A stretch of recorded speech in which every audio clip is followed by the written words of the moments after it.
sertamu.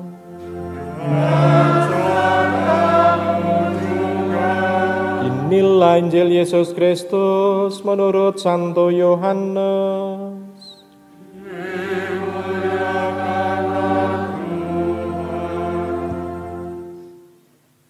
Pada waktu itu Yesus menengadah ke langit dan berdoa, "Ya Bapa yang kudus, peliharalah dalam namamu mereka yang telah kau berikan kepadaku, agar mereka bersatu seperti kita.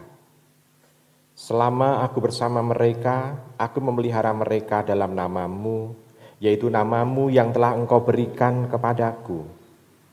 Aku telah menjaga mereka, dan tidak ada seorang pun dari mereka yang binasa, selain dia yang telah ditentukan untuk binasa, supaya genaplah yang tertulis dalam kitab suci.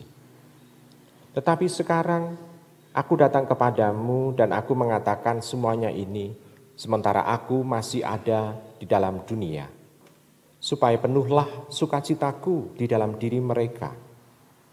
Aku telah memberikan firman-Mu kepada mereka, dan dunia membenci mereka, karena mereka bukan dari dunia, sama seperti aku bukan dari dunia. Aku tidak meminta supaya engkau mengambil mereka dari dunia, tetapi supaya engkau melindungi mereka dari yang jahat. Mereka bukan dari dunia, sama seperti aku bukan dari dunia. Kuduskanlah mereka dalam kebenaran.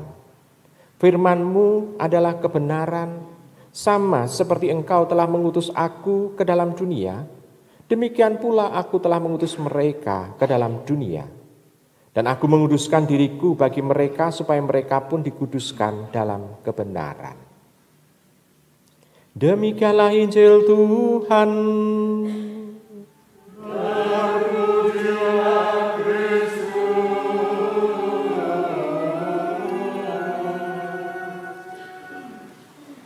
Ibu, Bapak, dan saudara-saudari yang terkasih dalam Yesus Tuhan, kita bisa melihat relasi Tuhan Yesus dengan Bapa itu sungguh luar biasa.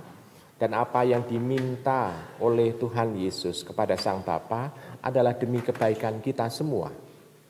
Jadi tidak hanya mendoakan untuk lulus ujian, atau untuk mencari jodoh, atau usia panjang, tidak. Tetapi yang dipinta adalah keselamatan. Jadi ada tujuan yang utama dalam doa dari Tuhan Yesus untuk kita. Nah, sekarang saya mau tanya dulu kepada panjenengan. Pernah panjenengan berdoa seperti yang dipinta oleh Tuhan Yesus kepada Bapa? Isinya. Pernah? Biasanya kalau doa, isi doa kita adalah semoga keluarga bahagia, terus apa lagi? Lulus ujian, mendoakan orang yang meninggal, terus apa lagi? Isinya kan hanya itu biasanya. Seperti yang pokoknya ujuk-ujuk yang diminta dalam Ekaristi. Tetapi isi doa seperti yang diminta oleh Tuhan Yesus kepada Bapa untuk kita semua jarang. Atau bahkan bisa dikatakan tidak ada yang mendoakan seperti itu.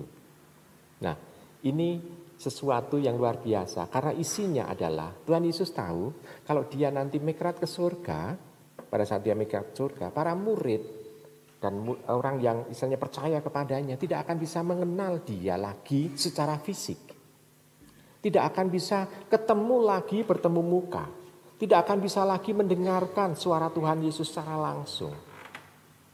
Maka hanya iman yang bisa membuat mereka itu percaya bahwa Tuhan Yesus tidak pernah meninggalkan mereka.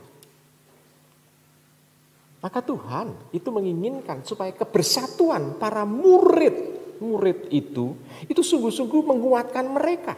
Dan kebersatuan itu tidak hanya lungguh jajar bareng-bareng, tidak.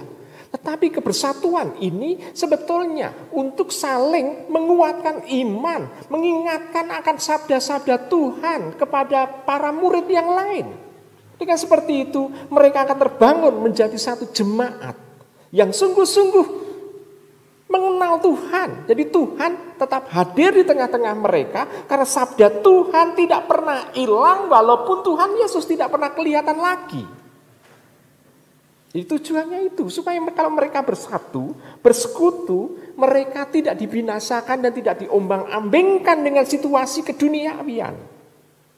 Mereka tetap mencari hal yang pokok, yakni keselamatan, hal surgawi. Nah, ibu bapak dan saudara-saudara terkasih, maka di sana Tuhan Yesus menginginkan supaya orang-orang Kristiani ini belajar mengalami istilahnya kehadiran Tuhan yang tidak kelihatan itu dalam kebersamaan, kebersatuan satu sama lain. Dan mereka juga bisa menemukan kehadiran Tuhan Yesus di dalam kesulitan di dunia ini. Karena Tuhan Yesus mengatakan bahwa mereka tetap hidup dan tinggal di dunia. Jangan lalu kalau Tuhan Yesus itu migrat ke surga, pada hari itu juga semua muridnya itu diangkat ke surga juga. Nah, ibu bapak, saudara-saudara terkasih, di sana kita bisa melihat bahwa dalam Kristus yang tersembunyi itu diharapkan iman tetap ada dan harus menjadi penghiburan dan sekaligus juga menjadi teman di dalam duka. Duka karena apa? Karena perjuangan selama hidup di dunia ini. Jadi Tuhan Yesus hendaknya dipakai sebagai pegangan. Walaupun kita tahu bahwa Tuhan Yesus itu adalah apa yang kita imani dalam iman Kristiani kita, tetapi tetap saja ada orang Kristiani yang mencari keselamatan di luar Tuhan Yesus. Ibu bapak, saudara-saudara terkasih, baik, kita tidak akan menyinggung mengenai mereka yang mencari keselamatan di luar Tuhan Yesus, walaupun dia mencari, istilahnya itu percaya, katanya beriman kepada Tuhan Yesus dan dia dibaptis, tetapi dia mencari keselamatan di luar. Oke, kita tidak perlu mencari itu karena itu adalah KTP agamanya. KTP maksudnya adalah Katolik tanpa praktek. Jadi hanya ritual saja yang diungkapkan, tetapi iman tidak.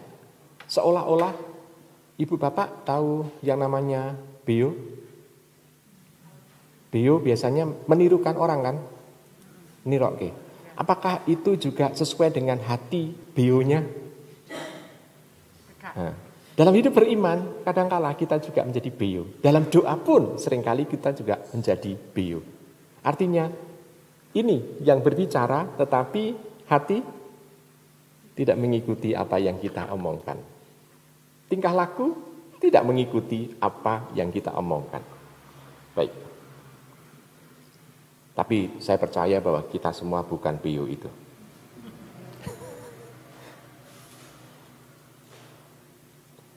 Jadi beo kan singkatannya bibirnya iso obah.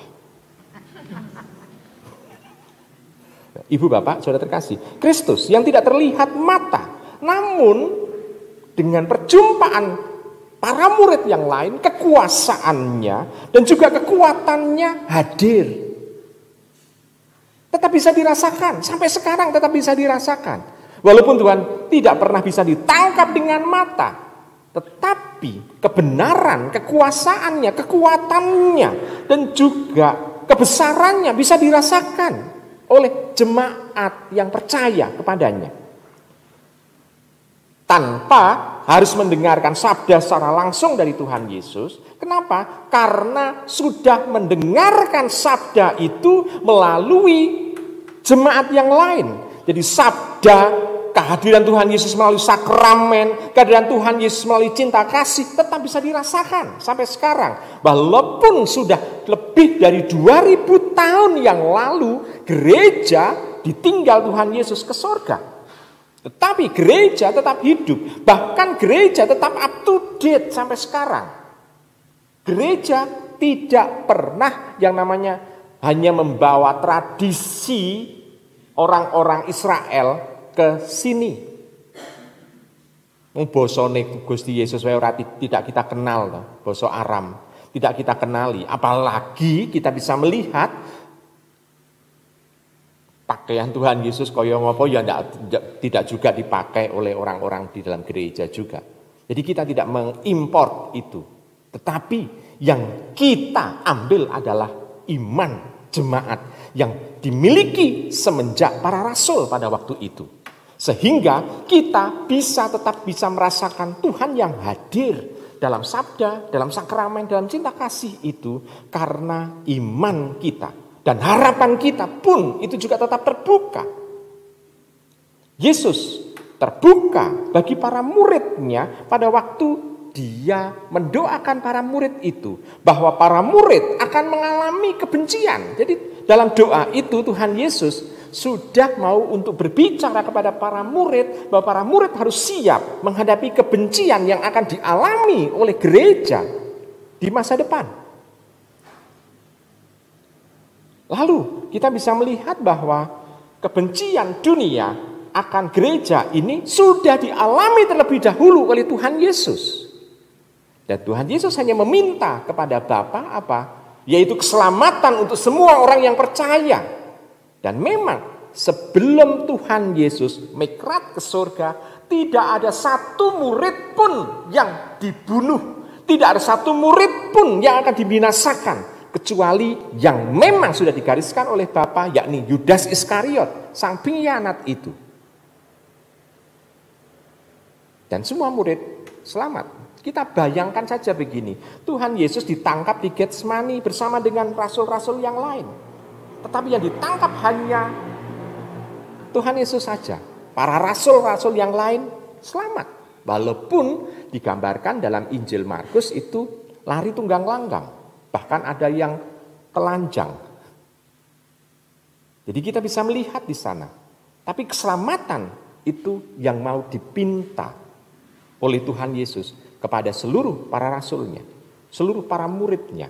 Dan di sana kita bisa melihat supaya para murid yang selamat itu tetap bisa berpikir dan bisa melakukan sesuai dengan kehendak Tuhan. Isi doanya adalah itu, supaya mereka mampu meneruskan apa yang sudah dirintis oleh Tuhan Yesus. Gereja menjadi tempat keselamatan. Gereja bukan pertama-tama memang bangunan, bukan. Tetapi ini loh, kesatuan seluruh jemaat beriman ini itu menjadi tempat keselamatan bagi kita semua. Nah, kalau kita tahu bahwa gereja adalah perjumpaan orang-orang yang beriman akan Tuhan. Kalau ada orang yang punya pikiran, ya yang penting saya akan percaya kepada Tuhan Yesus. Tidak usah saya pergi ke gereja. Berarti tampak bahwa dia hanya memandang gereja sebagai bangunan, bukan sebagai kelompok jemaat beriman. Padahal hakikat gereja adalah kelompok jemaat beriman yang percaya akan Tuhan Yesus, yang bersekutu di dalam doa, dalam cinta, dan dalam sakramen, dan dalam sabda juga. Sehingga kalau ada orang yang berpikiran bahwa yang penting aku kan percaya karo Gusti, gue apa lu ngon gereja. Nah, ini kan pandangan orang yang hanya berpikir gereja hanya sebagai bangunan.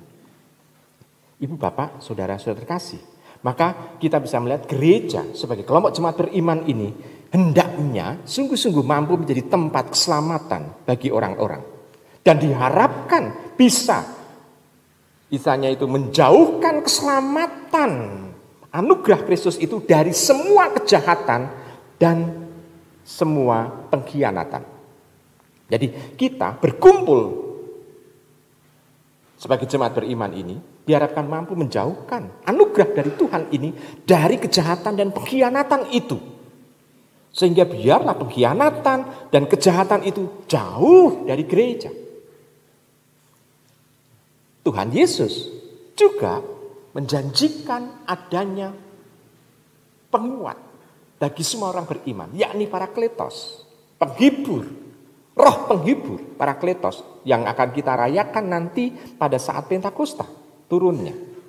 Dan itu dimohonkan oleh Tuhan Yesus supaya nantinya Bapa memperlengkapi para murid saat Tuhan Yesus meninggalkan para murid itu.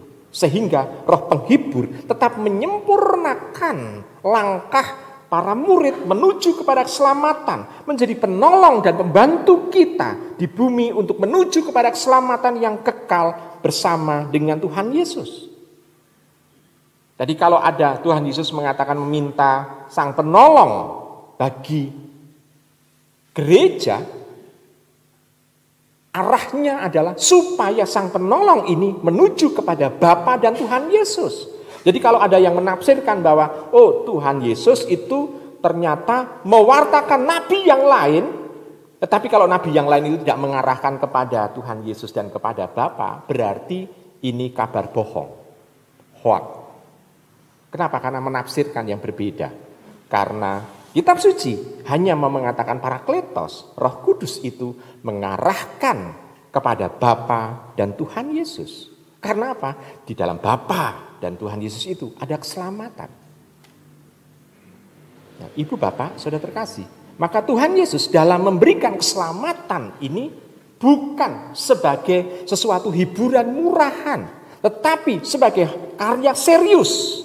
Karena karya serius, maka kita diharapkan sebagai para murid, sebagai anak, itu mampu meneruskan karya itu dalam langkah selanjutnya, sehingga gereja mampu untuk memberikan warta yang menyegarkan bagi dunia. Selamat merenungkan.